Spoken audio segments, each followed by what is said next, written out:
जय हिंद। आज है 25 जनवरी 2024 और 25 जनवरी 2024 से बनने वाले सभी महत्वपूर्ण करंट अफेयर्स के क्वेश्चन के बारे में जानेंगे। तो पहला क्वेश्चन है कि सुरक्षा नियमों का उल्लंघन करने के आरोप में किस एयरलाइन पर जुर्माना लगाया गया है? तो एयर इंडिया के ऊपर जुर्माना लगाया गया है। एयर इंडिया के ऊपर जुर्माना लगाया गया है और ये बहुत भारी भरकम जुर्माना लगाया गया है। पूरा 1 करोड़ 10 लाख का जुर्माना लगाया गया है। अब क्यों ये जुर्माना लगाया गया? जैसे रोड है, नीचे रोड है तो ट्रैक है तो उस पर दिखता है कि हाँ रोड पे जाना है। ऊपर भी मतलब एक ट्रैक ही होता है, उस रूट से जाना होता है जहाज़ को, लेकिन ये ट्रैक से हट के किसी और रूट पे जाता था। तो इसके वजह से मतलब इसको मिला होगा, कई बार चेतावनी भी मिली होगी। तो इसके वजह से ट्रैक पर ना चल के किसी और ट्रैक पर जाने की वजह से हो सकता है कि सामने कोई और ट्रैक मतलब आ रहा हो, उस ट्रैक पर कोई और जहाज़ आ रहा हो, तो इसके वजह से दुर्घटना हो सकती है। तो इसके वजह से ट्रैक मतलब फॉलो ना करने की वजह से इस पर जुर्माना लगा है। और कितना लगा है? 1 करोड़ 10 लाख का जुर्माना लगा है। एयर इंडिया पे जुर्माना लगा 1 करोड़ 10 लाख का। अगला है कि कौन भारतीय टेनिस खिलाड़ी डबल्स में सबसे ऊपर वरीयता हासिल करने वाले और सबसे उम्रदराज खिलाड़ी बन गए हैं? तो रोहन बोपन्ना। कौन है? रोहन बोपन्ना सबसे उम्रदराज खिलाड़ी बन गए हैं, मतलब सबसे ऊपर वरीयता हासिल करने वाले और सबसे उम्रदराज खिलाड़ी बन गए। कौन एक खिलाड़ी? कुछ मतलब स्पर्धा खिलाड़ी है, टेनिस खिलाड़ी है।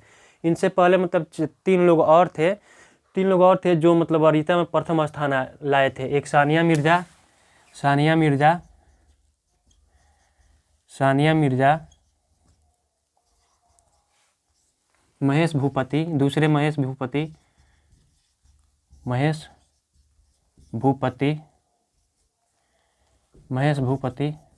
और एक लिएंडर पेस।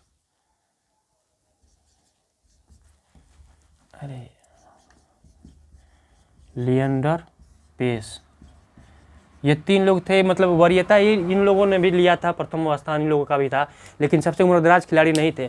लेकिन रोहन बोपन्ना सबसे उम्रदराज खिलाड़ी हो गए हैं और वरीयता में भी सबसे ऊपर आ गए हैं। तो अगला क्वेश्चन कि प्रत्येक वर्ष 25 जनवरी को कौन सा दिवस मनाया जाता है? तो प्रत्येक वर्ष 25 जनवरी को 2 दिवस मनाया जाता है। कौन सा 2 दिवस मनाया जाता है? एक है राष्ट्रीय मतदाता दिवस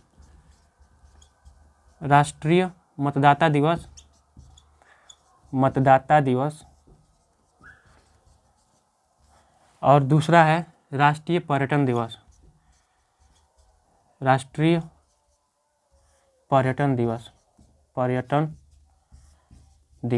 ये 2 दिवस मनाए जाते हैं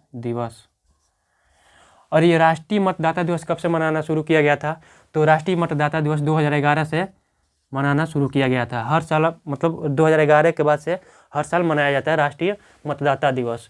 और एक और दिवस मनाया जाता है 25 जनवरी को ही, राष्ट्रीय पर्यटन दिवस पे ही जो अभी हैदराबाद का गोलकुंडा किला है उस पर अलग अलग तरह के साउंड और लाइट्स को लगाया जा रहा है ताकि वहाँ पर्यटक ज़्यादा से ज़्यादा मतलब जुटे और उसका आनंद ले पर्यटन का।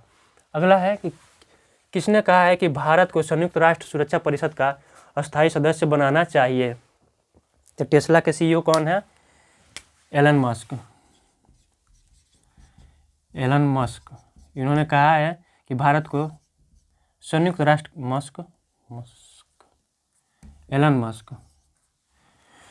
इन्होंने कहा कि भारत को संयुक्त राष्ट्र सुरक्षा परिषद का अस्थायी सदस्य बनाना चाहिए। तो वैसे ये तो एक संयुक्त राष्ट्र का 6 भाग है, 6 अंग है। एक तो सुरक्षा परिषद हो गया, एक सचिवालय हो गया, एक महासभा, एक आर्थिक एवं सामाजिक परिषद, एक प्रन्यास परिषद और एक अंतर्राष्ट्रीय न्यायालय। तो केवल अंतर्राष्ट्रीय न्यायालय का जो मुख्यालय है वो नीदरलैंड के हेग में है। कहाँ पे है? नीदरलैंड के हेग में है। केवल अंतर्राष्ट्रीय न्यायालय का जो एक परिषद है, संयुक्त राष्ट्र का जो एक अंग है अंतर्राष्ट्रीय न्यायालय, उसका मुख्यालय हेग में है, नीदरलैंड के हेग में है। बाकी जो 5 अंग हैं उनका मुख्यालय न्यूयॉर्क में है। और संयुक्त राष्ट्र की स्थापना कब हुई थी? तो 24 अक्टूबर 1945 को संयुक्त राष्ट्र की स्थापना हुई थी। अगला है कि महिला हॉकी विश्व कप कहाँ खेला जा रहा है? तो महिला हॉकी विश्व कप मस्कट में खेला जा रहा है। कहाँ खेला जा रहा है? मस्कट में खेला जा रहा है। अगला है कि नाटो का नवीनतम सदस्य कौन सा देश बना है? तो नाटो का न्यूनतम सदस्य स्वीडन बना है।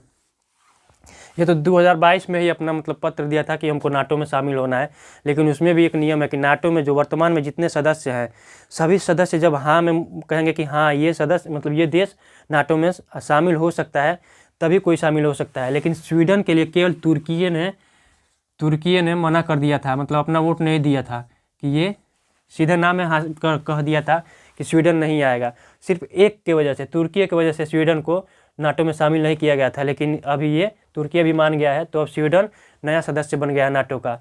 और ये जो मस्कट में अभी हो रहा है महिला हॉकी विश्व कप, तो आज हमारे देश के भारत का जो महिला हॉकी टीम है पोलैंड को हरा के अभी जीत गई हैं। तो फिर अभी और मैच होगा, तो आज मतलब जो भी खेल हुआ है वो पोलैंड को हरा के भारतीय टीम जीत गई है।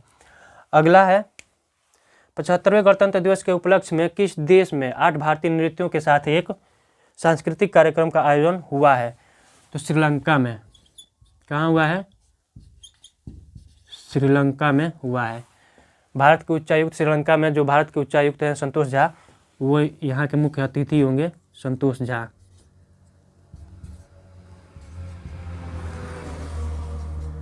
झा जो भारत के उच्चायुक्त हैं श्रीलंका में, वो यहाँ के मुख्य अतिथि होंगे। ये जो हो रहा है नृत्य आयोजन जहाँ हुआ है। चेन्नई में हो रहे खेलो इंडिया गेम्स में किस राज्य ने बालिका साइकिलिंग स्पर्धा में स्वर्ण पदक जीता है? राजस्थान ने स्वर्ण पदक जीता है। और मणिपुर ने रजत पदक जीता है। और तमिलनाडु ने कांस्य पदक जीता है। अगला है कि हमारे प्रधानमंत्री मोदी जी ने किस योजना के तहत 1 करोड़ घरों पर सोलर लगाने को कहा है? तो प्रधानमंत्री सूर्योदय योजना के तहत 1 करोड़ घरों पर सोलर लगाने को कहा है। प्रधानमंत्री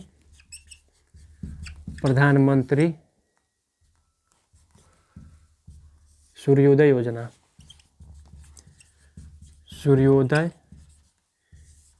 के तहत प्रधानमंत्री सूर्योदय योजना के तहत 1 करोड़ घरों पर सोलर लगाने को कहा है। तो ये कुछ करंट अफेयर्स के क्वेश्चन थे जिनको याद रखिएगा। जय हिंद।